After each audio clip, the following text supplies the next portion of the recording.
I mean, the like trash. in the trash? When I tossed it in there. You wrap around a newborn inside a trash In a bag. panic. I just turned 18. Right. It's not like I've been 18 forever. I heard the baby's okay. Okay. So. Like, how big is the baby? It's full term. What? 9 months? Nothing was crying. Lexi, have you watched the news of the girls that what they do to their babies and what they go to jail? Nothing was crying. Alexis was officially charged with attempted first-degree murder and felony CA in connection with the incident. It was a cold day on the streets of Hobbs, New Mexico on the evening of January 7th. 3 strangers, digging through a dumpster behind the local shopping center, stumbled upon something that would change everything. They thought they heard a faint whimpering, something small and helpless.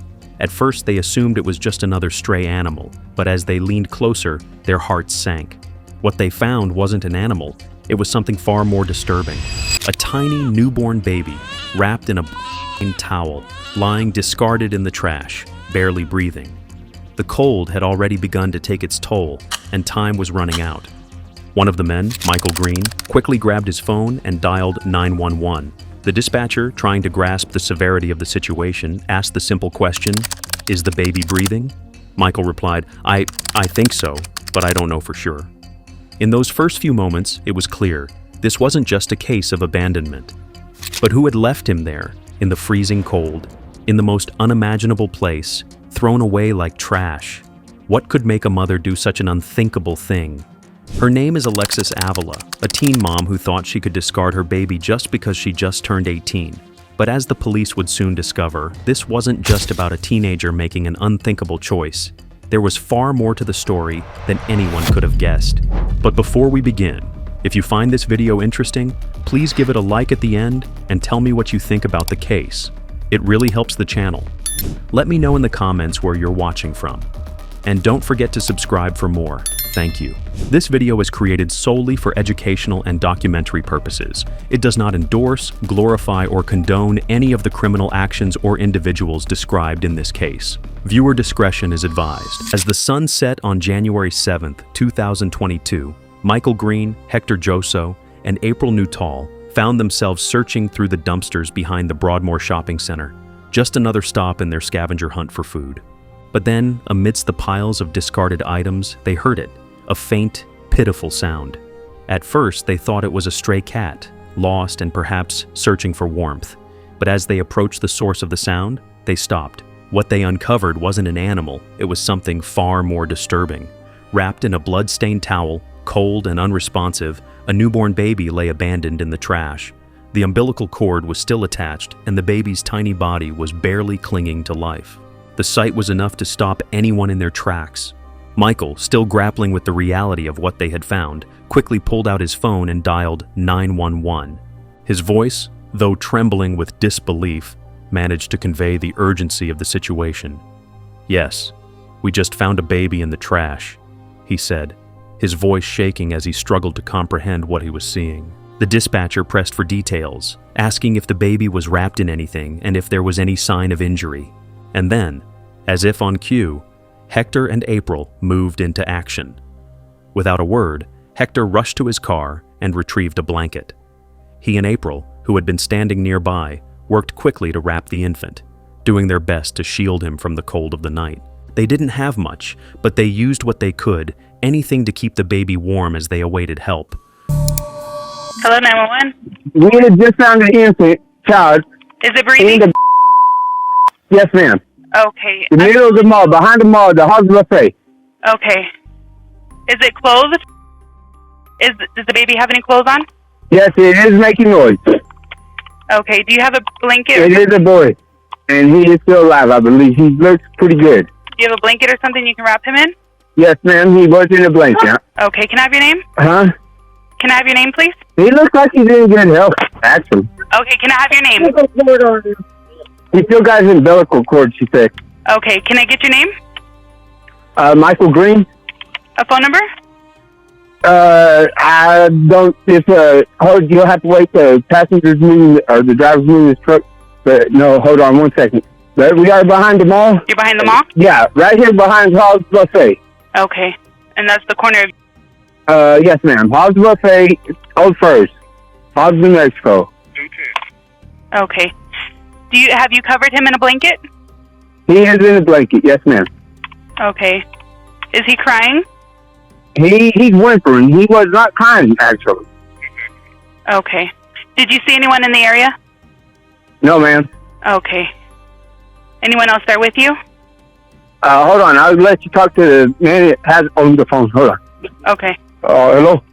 Hello? Did you find the baby? Hello? Hello, can you hear me? Yes, I do a bit. He told me you can hurry. The baby, we found a baby here. Behind the first cafeteria?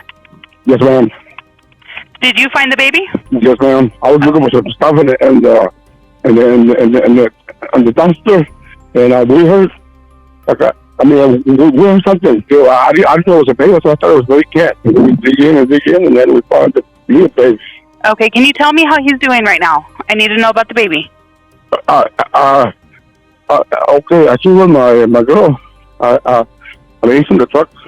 He's in the truck with your girlfriend? Yes. What kind of truck? What color? I'm right here. I'm right here behind the first secretary. Okay. Can you go? I need to know if the baby's breathing. Yes, I do. Okay, is he crying? Yeah, I agree. Okay, hurry up. I get the officers and the medics are on the way, okay? Another dispatcher already has them on the way. My questions are just for them before they arrive. Oh, okay. Hello? Hello? Hello, yes, ma'am. Can you tell me about the baby? He still got his available cord, and he's freezing cold, and he's barely, he's drained, he's very, very, very weak. Okay. Do you have him wrapped in a blanket and the heater on? I got him in my jacket. I took that wet towel that was wearing him off of him. There are the cops. We got him. Okay, you got the cops? Yes, ma'am. And you said he was wrapped in a towel? Yeah. I'm going to let you go so you can speak to the officer. They found the infant's body temperature so dangerously low from exposure that paramedics couldn't even get a reading, indicating severe hypothermia. Emergency care was administered on site before the baby was rushed to Covenant Health Hobbs Hospital. At the hospital, doctors discovered that, alongside hypothermia, the baby was in distress after being without proper care for hours. He was given a transfusion, placed on a feeding tube, and provided with oxygen to assist with his breathing. Realizing the local hospital couldn't provide the necessary level of neonatal intensive care, the medical team quickly arranged for an emergency airlift. That night, the infant was flown to a larger facility in Leach, Texas, roughly 100 miles away. Now let's talk about the mother of the child. Alexis Avila grew up in a family that, on the surface, seemed like the picture of normalcy. Raised by her loving parents, Domingo and Martha, Alexis was no stranger to affection and care.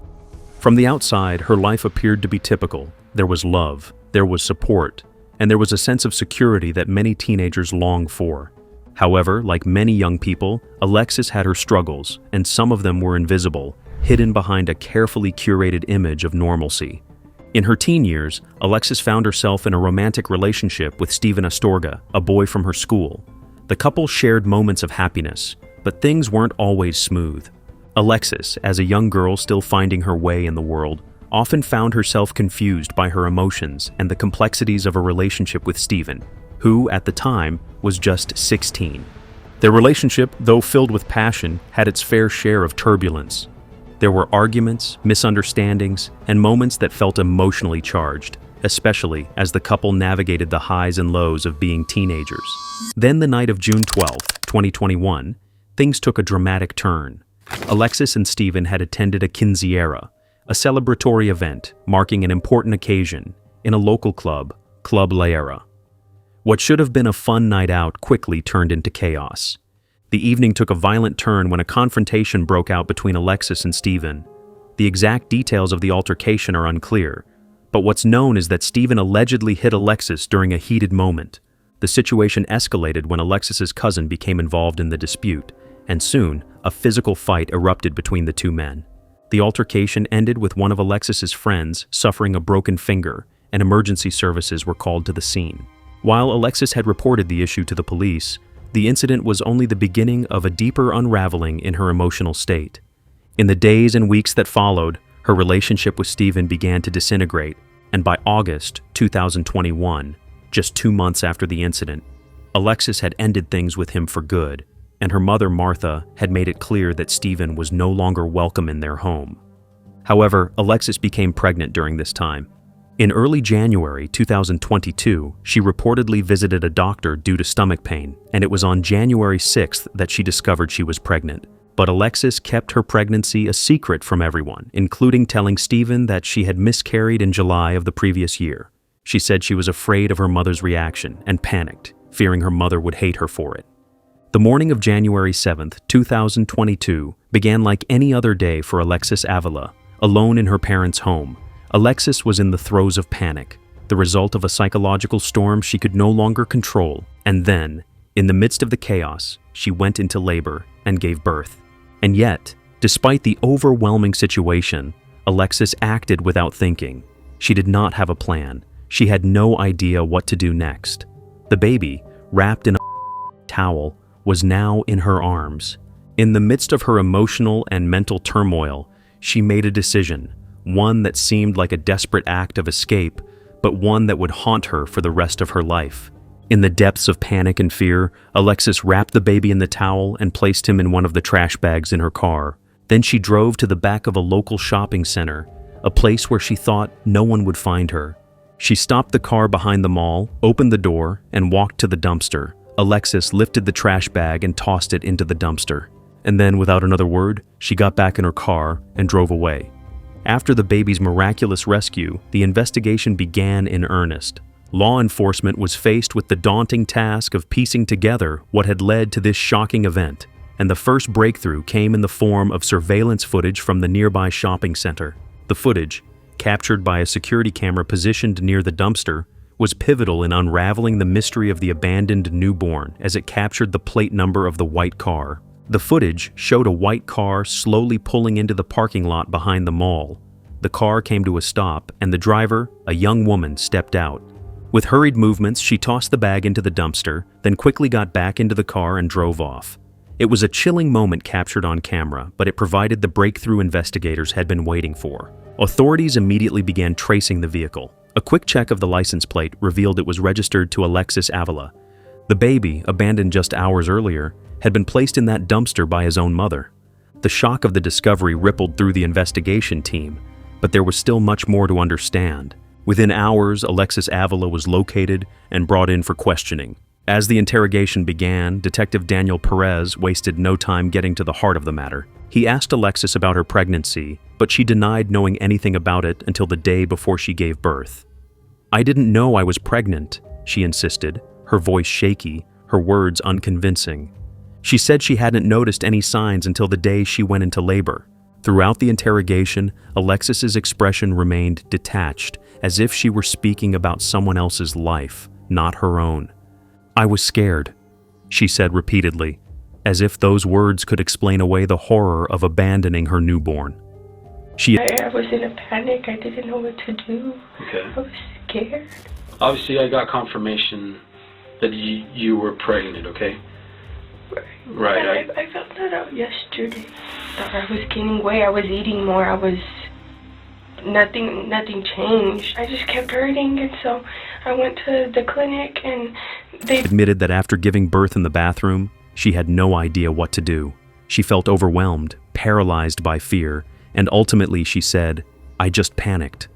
She explained that she had not been able to process what had happened after the baby was born. "I didn't know what to do," she confessed. "I was in shock." At one point, Alexis was asked directly about the bag and the dumpster.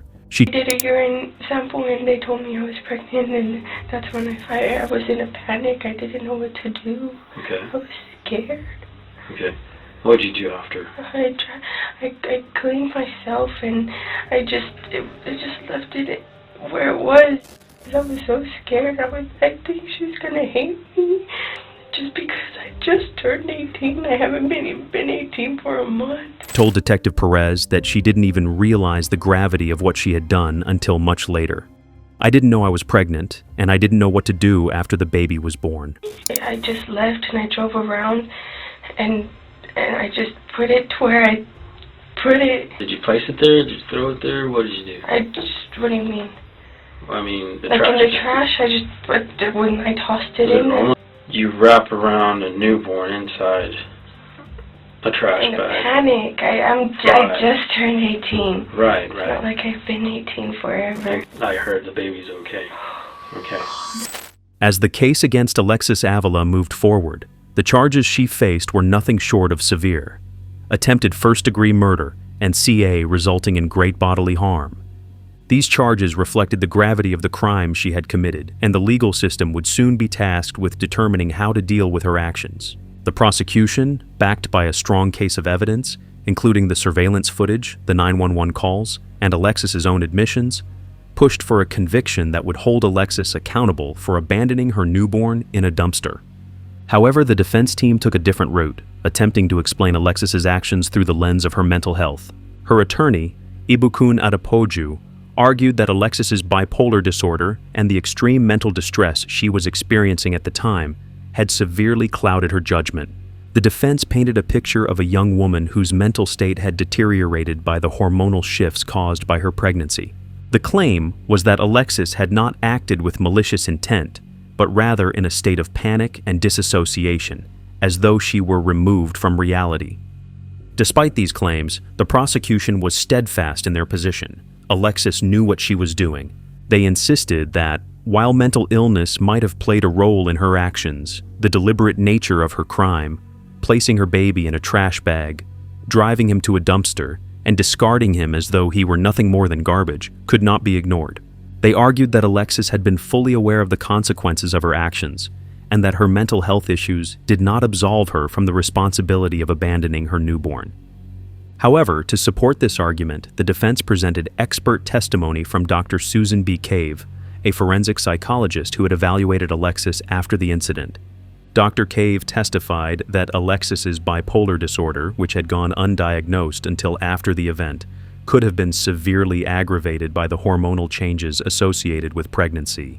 These hormonal shifts, Dr. Cave argued, could have intensified Alexis's mood swings, creating a mental state in which she was unable to process her actions rationally. In her professional opinion, Alexis was likely in a manic episode during the time of the abandonment, which could have caused her to act without understanding the severity of her actions. But that's not all. Alexis's mother, Martha, also took the stand, giving an emotional account of her daughter's behavior before and after the incident. Martha testified that Alexis had always been a loving, responsible daughter, and that the girl she knew could never have done something like this under normal circumstances. However, the prosecution didn't share the same sympathy. They countered the defense's claims by pointing to Alexis's actions as proof of her awareness. Prosecutor Mark Probasco argued that Alexis's behavior, from the careful way she wrapped her baby in a towel to the deliberate disposal of the trash bag, showed that she had full control of what she was doing. The fact that she had been able to drive to the dumpster, dispose of the baby, and then leave without looking back suggested that her actions were intentional, not the result of a mental break. It wasn't an act of desperation, Prasco asserted. It was an act of cruelty. After several days of testimony, it was time for the jury to deliberate. Alexis was found guilty on both counts. The jury's verdict marked the end of the trial, but it was only the beginning of Alexis's legal journey. What would come next was the sentencing phase, where the severity of her punishment would be decided. The courtroom, which had been filled with tension throughout the trial, grew even quieter as the judge prepared to deliver the sentence. The judge, William G.W. Shoebridge, had already expressed the gravity of Alexis's actions throughout the trial, but now, with the verdict rendered, it was time to face the consequences. She did nothing. Problems with breathing, the problems with your child's organs, these are serious, serious things. And but for the wonders of modern medicine, your child would be dead. So you're very fortunate that those dumpster divers came along. Because there's no question that but for them, your child, who was thrown alive in the middle of a cold afternoon, would be out at the Hobbs landfill. In his remarks, Judge Shoebridge acknowledged Alexis's mental health issues. However, despite these factors, the judge could not ignore the seriousness of the crime Alexis had committed. "You have given yourself a life sentence," Judge Shoebridge said, his voice steady but somber. "Your son, too, has a life sentence." Anyway, and this is probably the cruelest of all mitigating factors, and it's been mentioned in the presentation here this morning. And that is, you've given yourself a life sentence. You've given yourself a life sentence of knowing what you did with your child. And you've also given your son that same life sentence. And that is probably something that is as hard to deal with as any length of time that you may have in prison. Alexis was sentenced to 18 years in prison with 2 years suspended, meaning that Alexis would serve 16 years behind bars. However, despite the severity of the sentence, Alexis's legal team wasted no time in filing an appeal. They argued that the trial had been flawed in certain areas, and that Alexis deserved to be released while awaiting the outcome of her appeal. Her attorneys claimed that Alexis was not a danger to the community and that there were substantial legal questions surrounding the conviction. The public, however, was divided. While some sympathized with Alexis's struggles, particularly her mental health issues, many others were outraged by her actions and the leniency of the sentence. The idea of her being released while awaiting an appeal sparked heated debate. People pointed out the fact that the baby had suffered immensely and questioned whether Alexis should be given a chance at a reduced sentence at all. Was it fair to allow someone who had abandoned a child in such a cruel way to go free, even temporarily? The case also reignited discussion surrounding the safe haven law, which had been brought up during the trial. The law, designed to provide mothers in crisis with a safe option to surrender their babies without fear of criminal prosecution, was now at the forefront of public conversation. In New Mexico, officials began pushing for more awareness of the law, making sure that mothers knew they had options and that they could surrender their newborns in a way that would protect both them and their child. While the legal battle for Alexis continued to unfold, the story of the baby, who had miraculously survived his early trauma, was one of hope. Despite the unimaginable circumstances he had been born into, the baby had thrived. For privacy reasons, officials initially withheld the infant's name, referring to him only as the victim or the baby. As he began to recover in the weeks that followed, custody arrangements became a focal point. Police had to locate and interview the baby's teenage father, who, being a minor himself, had been unaware of his child's birth until the crisis unfolded. The New Mexico Children, Youth and Families Department, CYFD, initially retained custody while evaluating the best placement for the baby. Eventually, the child was placed with his paternal relatives. His paternal grandparents, in particular, were eager and willing to raise him. By the 1-year anniversary of the incident, the child was reported to be healthy and happy. And that brings us to the end of this case.